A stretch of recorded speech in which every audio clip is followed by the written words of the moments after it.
Souvent, je me demande à quoi s'intéressent les autres gens. Et je crois qu'en fait, j'ai plus envie de trouver une réponse à cette question que de savoir à quoi je m'intéresse vraiment moi-même. C'est pourquoi j'ai décidé aujourd'hui d'entreprendre une expérience à long terme inscrite dans une démarche scientifique hyper stricte qui devrait techniquement pouvoir me permettre de rentrer en immersion dans la tête de quelqu'un qui ne s'intéresse pas aux choses auxquelles moi je m'intéresse. Et pour commencer en beauté, j'ai choisi de m'attaquer au plus passionnant mystère d'entre tous les mystères, j'ai nommé l'homme hétérosexuel.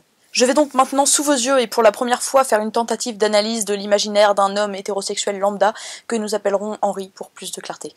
Je vais me mettre dans ses pompes, m'ouvrir une bière et tenter de pénétrer dans son imaginaire par le prisme d'un objet qui lui est spécifiquement adressé. J'ai nommé le magazine Lui. Je pense que certaines choses intéressantes vont sortir d'une analyse comme ça en premières impressions de ce que ce magazine peut bien donner à voir de ce qui est censé être l'imaginaire masculin hétérosexuel de notre époque. Oh, puis j'ai eu de la chance, c'est un numéro double, tiens. Alors avant de s'engouffrer à l'intérieur, qu'est-ce que nous montre à voir cette couverture? Elle nous montre une femme qui est en train de jouer de la guitare, et clairement, il y a quand même quelque chose qui saute aux yeux quand on regarde cette couverture, c'est la fleur qui se situe à cet endroit-là, et qui en fait ruine complètement tout le principe du truc, parce qu'elle avait bien mis ses doigts pour faire comme si elle jouait vraiment de la guitare, mais honnêtement, si elle essayait de faire sonner les cordes, là, ça irait pas, parce qu'avec la feuille, ça étoufferait le son, donc ça serait dommage. En plus, moi, je dis ça, je dis rien, elle a une guitare électrique qui n'est pas branchée. Enfin bon, une fois qu'on a vu cette première chose qui nous saute aux yeux, si on regarde un petit peu plus attentivement, on peut noter qu'il y a un bout de vêtement qui est descendu, qui donc montre un sein.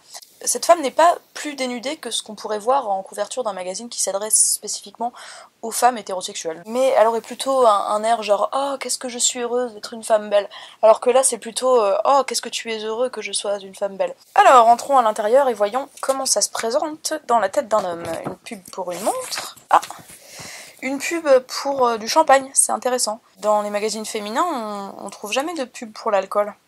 Sans doute parce que les femmes ne boivent pas. Les hommes aiment bien être à l'heure, j'ai l'impression. Ah, on m'avait dit une fois que dans les pubs pour les montres, elles sont toujours à 10h10, c'est vrai?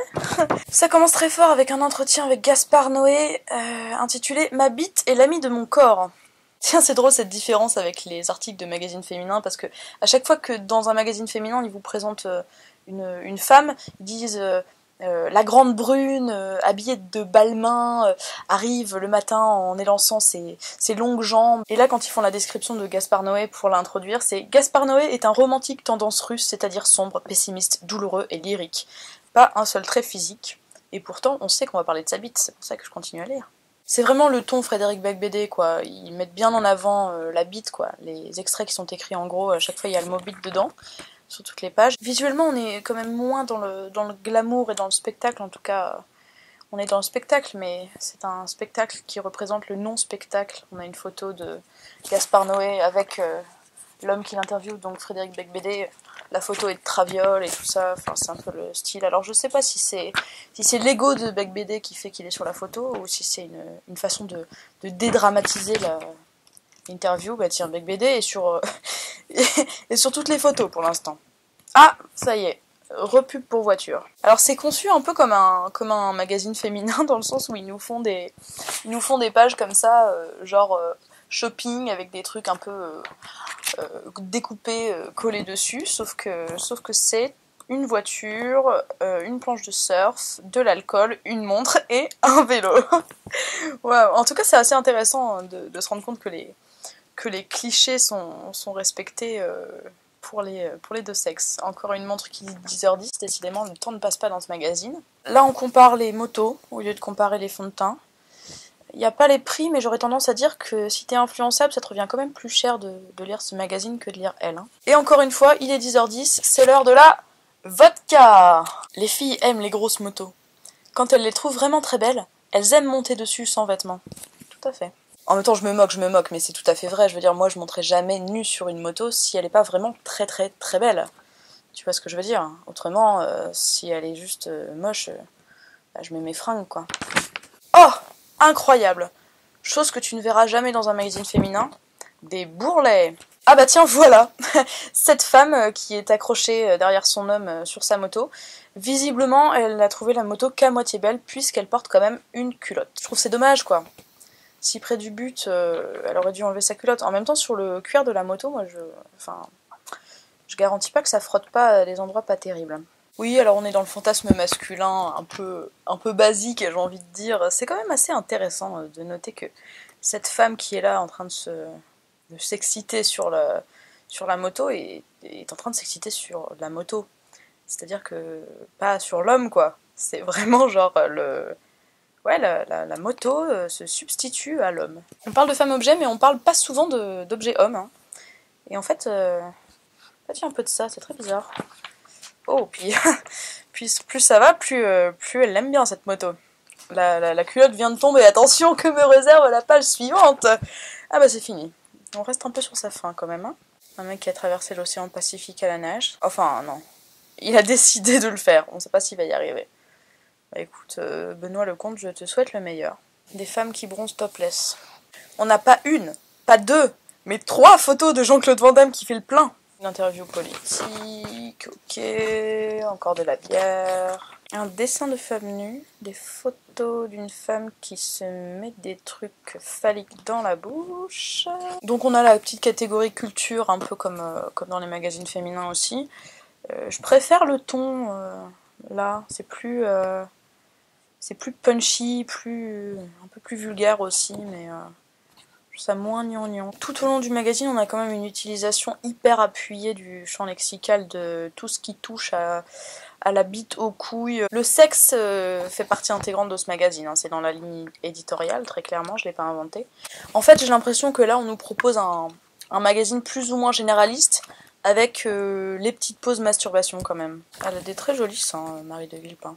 Honnêtement, la différence profonde avec les pages de beauté sur la plage et tout ça des magazines féminins n'est pas en fait si affirmé que ça. Je veux dire, on n'a pas plus de nudité que ce qu'on trouve ailleurs, mais c'est une nudité qui est différente. Il y a un regard assez lascif. Et là, étrangement, on se retrouve avec une photo complètement magazine féminin. Avec un collier, une fleur, un gros plan, un flou artistique. Enfin, qu'est-ce que c'est que ce truc? On pourrait presque croire qu'elle est pas à poil. Que fait le rédacteur en chef, bon sang?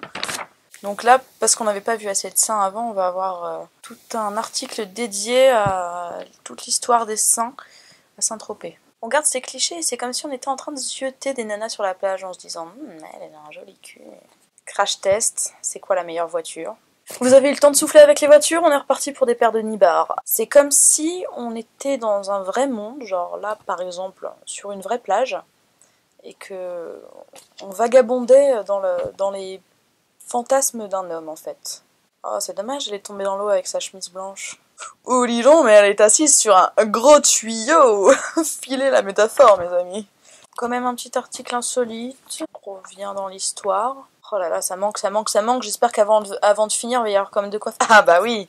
La fille de la porte d'à côté, vous êtes surpris de l'entendre, là, les seins nus. C'est marrant quand même, parce que il y a des photos de femmes à poil qui se baladent dans le papier bulle et tout, mais ils oublient quand même pas, en bas, de décrire la marque de la toute petite culotte que tu vois à peine qu'elle porte. Pour faire comme si c'était pas juste des photos à regarder, qu'il y avait vraiment quelque chose à consommer en plus. Alors là, on n'y échappe pas, j'ai l'impression, dans tous les magazines, les dernières pages, c'est les trucs un peu pénibles que personne n'a envie de lire. Ah, c'est trop marrant.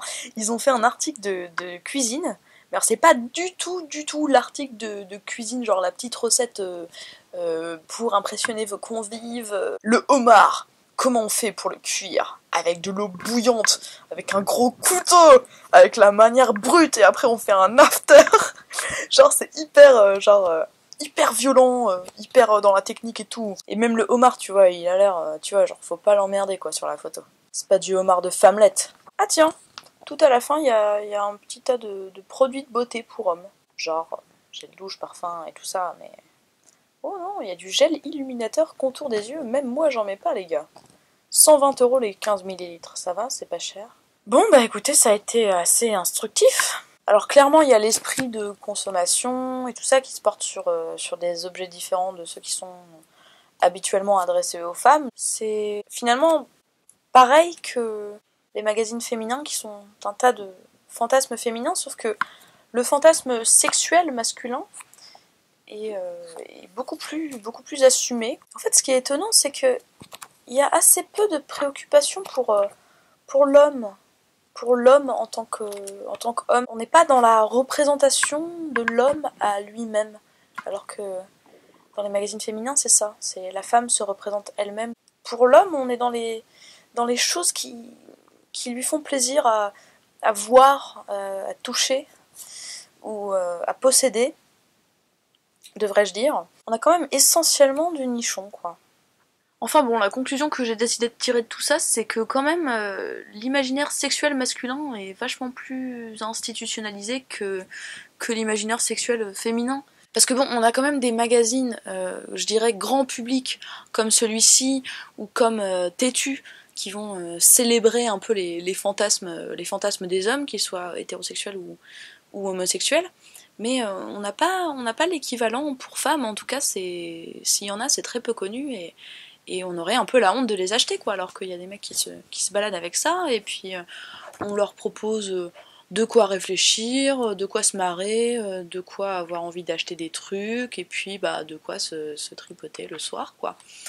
Donc j'en appelle aux éditeurs de presse, si vous voulez faire la même chose pour les femmes, et ben le monde n'est peut-être pas encore prêt, mais finalement ça serait le bienvenu.